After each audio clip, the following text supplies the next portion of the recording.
Mosaic, a daily news program from Link TV, presents a selection of news reports from independent and state-controlled broadcasters from throughout the Middle East.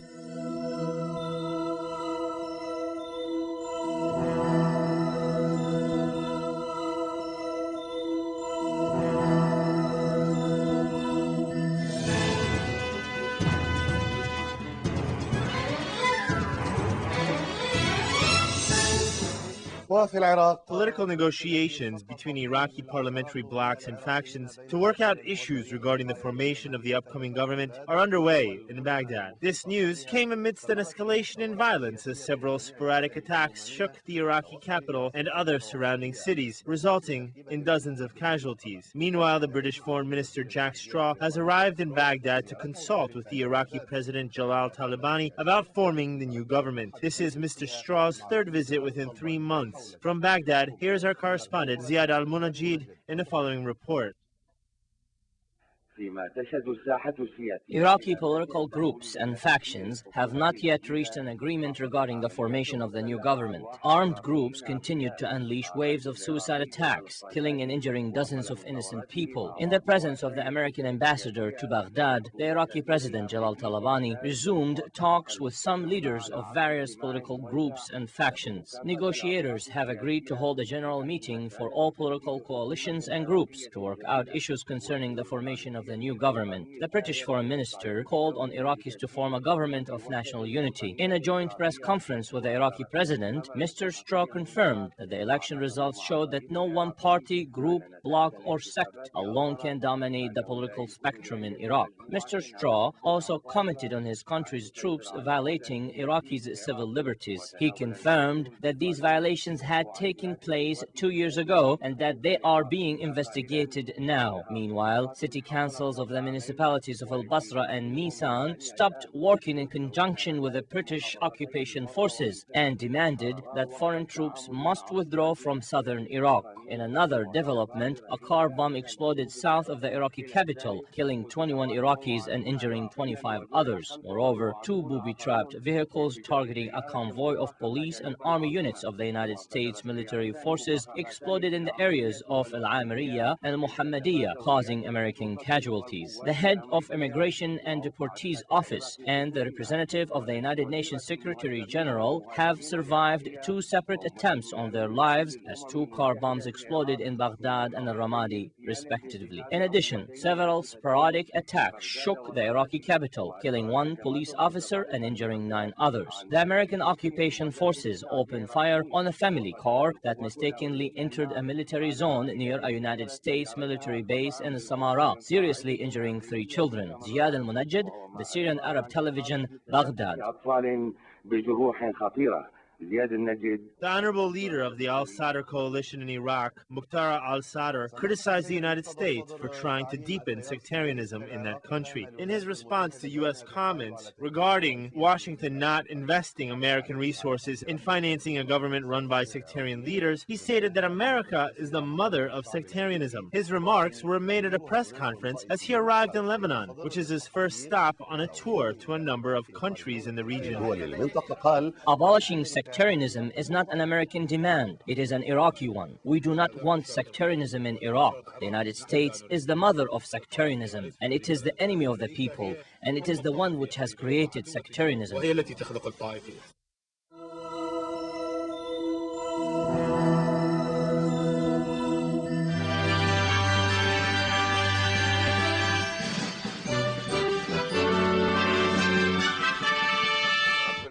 Every time the United Iraqi Alliance achieves political progress, we usually come to see Mr. Sistani because he's our spiritual father who guides us through the political process. After achieving these political turning points, it is very normal that we meet with the Honorable Sistani and listen to his directions. He wants us to form the government quickly, he wants the government to be strong and transparent, and he wants the government to adhere to the Constitution and work on providing services to its citizens from early on. These were the directions of the Honorable Sistani. Al-Jafari confirmed that the Iraqi government institutions need to adhere to democratic principles. He refused any foreign intervention in Iraqi internal matters. I think that from now on we must cooperate in a democratic spirit. Democracy cannot exist without government, and democracy cannot exist without opposition. Opposition comes in tandem with democracy. We do not oppress anyone. Any brother or political party must express their political views in a transparent way. We must protect opposition forces in the same manner in which we protect citizens and government. This is what democracy is all about. Thus, it is their natural right to oppose the government, but it is not okay for foreign countries to interfere. Our legitimacy comes from the people who put their trust in us. Our people have voted for us, and we are responding. If people did not vote for us, we would have not come to power. Our legitimacy comes from the will of our people, which was expressed in the transparent elections. Concerning the future relationship between the United Iraqi Alliance and the Kurdish Alliance, the Prime Minister emphasized the common denominators between the two. There is a good relationship between us and the Kurdish Alliance, which comes from the strong historical bonds that links us. The Kurdish people have heroic and courageous positions, and they have sacrificed a lot of victims in Halabja and the Anfal massacre. We also have good political experiences that stem from being part of the opposition and from being in the interim government. As Iraqi officials are negotiating the formation of the new government, they must respect the election results and national obligations. They must also allow technocrats to take over important positions and take advantage of experiences gained by former ministers.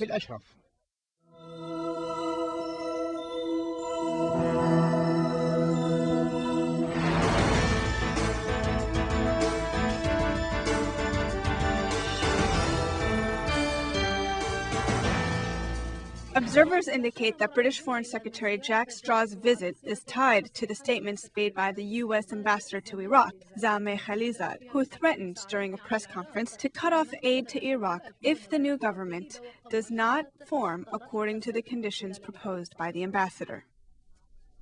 The British Foreign Minister Jack Straw made a surprise visit to Iraq as Iraqi officials were exerting effort to form a new Iraqi government. The visit comes after the scandal of the video showing British soldiers beating Iraqi youths in the southern city of Amara. A source in the British embassy in Baghdad stated that the objective behind the visit is to support the political process in Iraq. Observers confirm that Straw is holding talks with Iraqi parties about the formation of the new government in an attempt to influence its structure. Monitors indicate that Straw will try to prevent the United Iraqi Alliance, which won the majority of the seats in parliament, from dominating the important ministries, especially the Ministry of Interior. Similar to the British maneuvering, the U.S. ambassador to Iraq, Zalmay Khalilzad, warned Iraqi politicians that they may lose U.S. backing if it fails to form what he described as a real national unity government. Similar to the British maneuvering, the U.S. ambassador to Iraq, Zalmay Khalilzad, warned Iraqi politicians that they may lose U.S. backing if it fails to form what he described as a real national unity government. During a press conference in Baghdad, the American ambassador said that the United States is not prepared to make investments into institutions that are administered by religious sects. In an attempt to directly influence the new government, the U.S. ambassador stressed the need to appoint to the Ministry of Interior and National Security Council two different people of different religions who are not linked to any party militias and who are accepted by all parties. In response, the religious spiritual leader, Ayatollah Al-Sistani, called for forming a new government quickly on the basis of qualifications, honesty, and transparency in accordance with the Constitution and law. The previous government took 3 months to form, despite the fact that there were many obstacles. It was not a secret.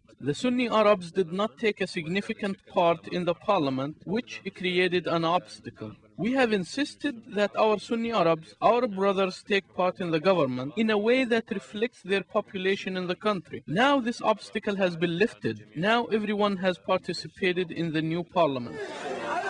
Amidst all this, most Iraqis are looking forward to achieving a future of security and stability when the country regains its sovereignty and resources after the occupation leaves.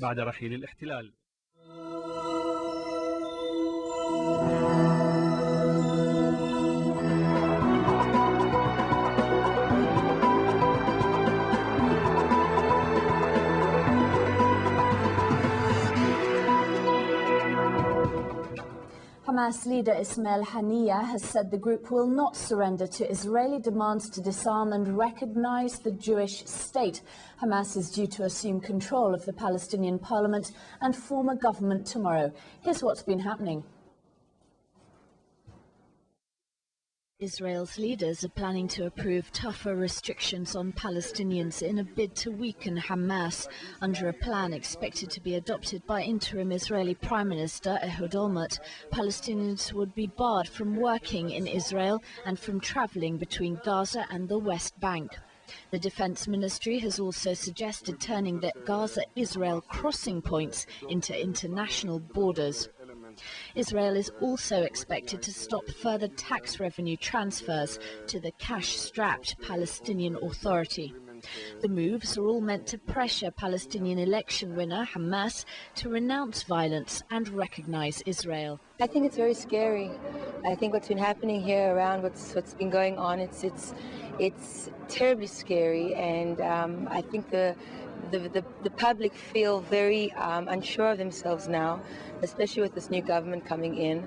I don't think that Israel should see them, do some kind of troubles to the Hamas. I think this is the true leadership of the Palestinians, Although it sounds weird, but, with them, I think we should finish the thing, Today, the Israeli Prime Minister deferred a decision on the measures. His cabinet will vote on them on Sunday. Speaking in Gaza, Hamas leader Ismail Haniyeh said Hamas would weather Israel's policies of oppression and collective punishment. We say that these collective punishments cannot change the will of the Palestinian people and cannot by any means impose on our people to surrender. These people have rights, a nation and a country, and these are people who have succeeded in the Palestinian uprising and succeeded in the democracy and elections. I believe that our Palestinian people will protect the rights of the election ballot and will stand steadfast against all the Israeli measures that aim to harm the Palestinian people and the Palestinian residents. While Israel considers its approach, reports suggest Hamas has chosen Mr. Haniyeh to be the next Palestinian Prime Minister. In that case, he may well be setting some conditions of his own.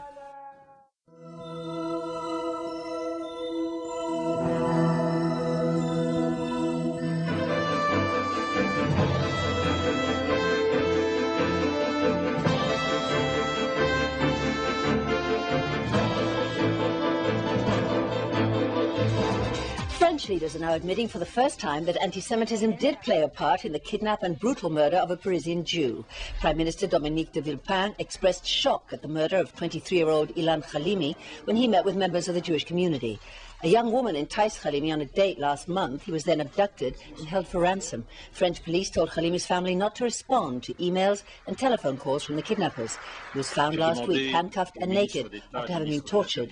He died of his injuries on his way to hospital. Several people have been arrested in connection with the case. Police revealed that one of those in custody admitted that the ringleader, who has since fled to the Ivory Coast, targeted a Jew on purpose in what was an anti-Semitic attack. Hamas political boss Khalid Mash'al confirmed today that Iran would play a prominent role in Palestinian affairs. His comments came following talks in Tehran with Iran's supreme spiritual leader, the Ayatollah Khamenei, President Mahmoud Ahmadinejad and other Iranian officials. Ahmadinejad urged Hamas to continue its fight against Israel.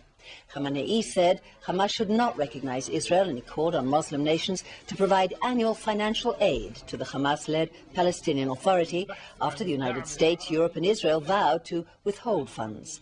In the past, the PA received about $1 billion a year from donors to cover its expenses. Dr. Moshe Amirav, public policy expert from the Beryl College, is here with us in the studio. Thank you so much, Dr. Amirav, for being with us. Well, we saw yesterday the deepening of what Israelis would call the unholy alliance between Hamas and Tehran against Israel. You have, for years, been talking about the possibilities of peace between Israel and the Palestinians. Are there any hopes left at all? I have to first make it very clear that the idea of Great Palestine is not only an idea of the Hamas, it was of the PLO, and the Palestinian Authority always had, never left this dream, as a political tool, as a political, I would say, convenience.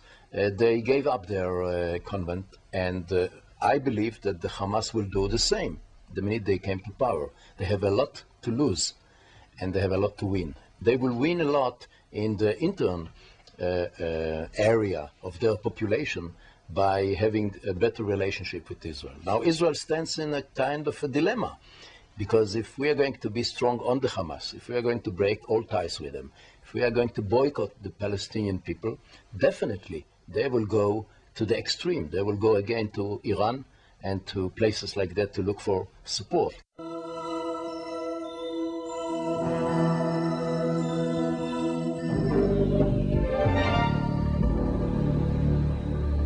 An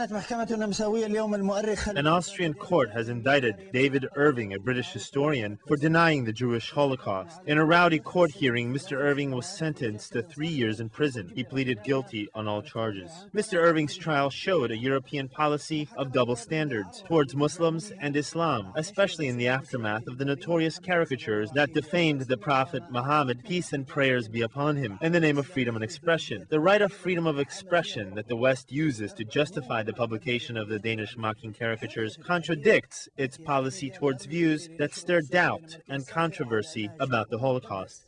ينكرها على المشككين في الهولوكوست إلى حد التجريم والعقاب.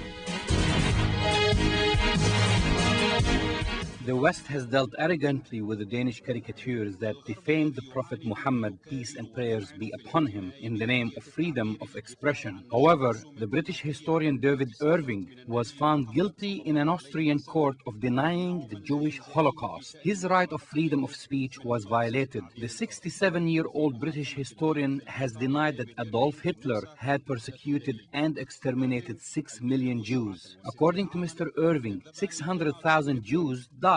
Most of them were killed after contracting the virus of typhus. He contended that memorials of gas chambers shown to tourists in Poland are not real. Mr. Irving's so-called radical views landed him in jail as he was indicted by British and German courts. Moreover, he was not allowed to enter Australia and was prohibited from establishing a residence in New Zealand. On November 2005, he was taken into custody by the Austrian authority, and since then he remained in jail waiting to stand trial. Of course, it is a question of freedom of expression. You cannot trust German and Austrian historians because they are restricted by the legal system, and they only write about those historical events that are permitted by law. In his arraignment hearing, Mr. Irving recounted his statements that the Holocaust was not real. He pleaded guilty to all charges. According to Ern Bernstock, Irving's attorney, his client was forced to enter a guilty plea. It is against Austrian law for anyone to stir doubt or deny the Jewish Holocaust. It seems that Mr. Irving's elderly age has played a role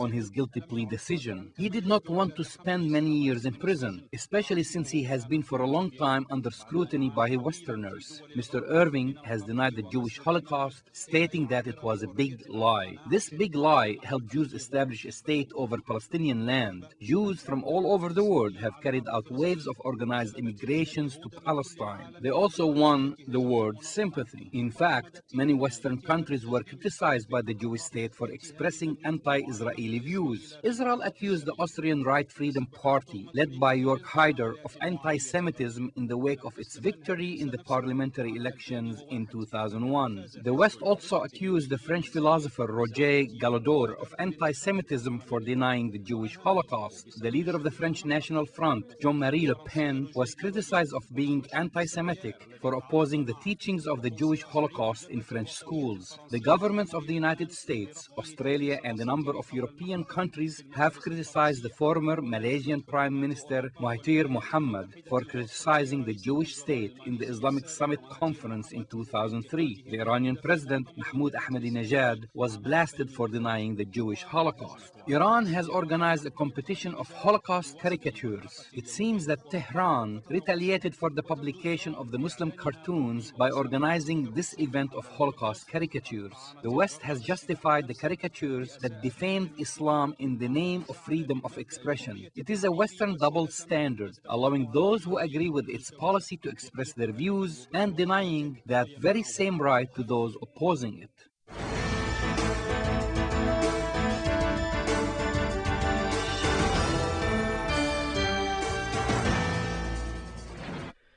The Manila Cemetery in occupied West Jerusalem is considered the largest Islamic cemetery in Jerusalem. Documents by an Islamic Commonwealth show that the cemetery included the graves of a number of the Prophet Muhammad's companions and religious scholars. Despite this, Israeli companies continue to dig there to build a Jewish museum over the graveyards in a blatant violation against Muslim burial sites. The Mamila Cemetery, called by some as the Mamila Cemetery, meaning the blessings of God, is located in Old Jerusalem, nearly 2 kilometers from the Jafar Gate. It is the largest Islamic cemetery in occupied Jerusalem. Its historical land area exceeds 200 denamis, according to records by the Islamic Commonwealth. The administration of this Commonwealth claims that this information is correct. The cemetery includes the graves of the original Jerusalemite families that have been there for hundreds of years, as well as the graves of the Prophet's companions and Muslim religious scholars. May God be pleased with them. موجود علماء هون من عائلاتنا كلهم من عائلة زين الدين.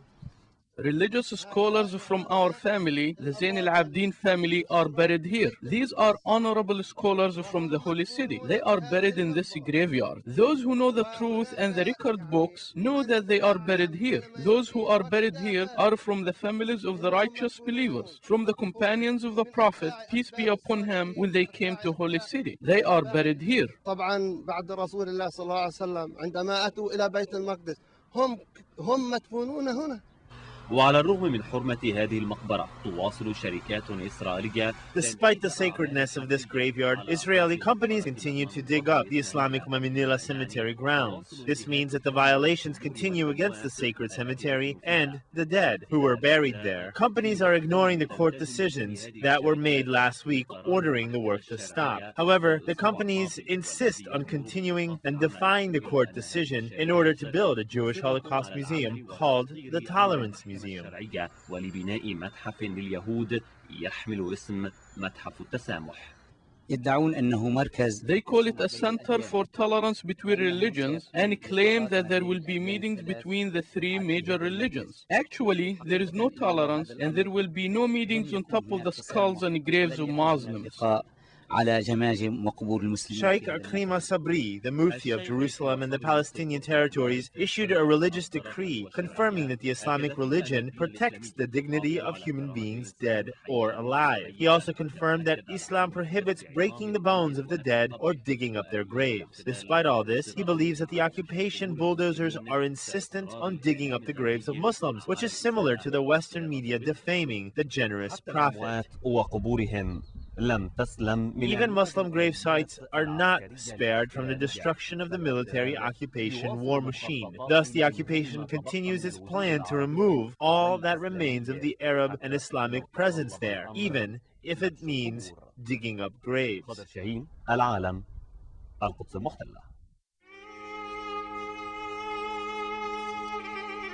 The views expressed on Mosaic are not those of Link TV or its sponsors, but of the broadcasters themselves. Mosaic is made possible by a grant from the John S. and James L. Knight Foundation, which promotes journalism excellence worldwide and invests in the vitality of 26 U.S. communities, and the William and Flora Hewlett Foundation. Additional support is provided by the Firedoll Foundation and Henry and Virgilia Dakin.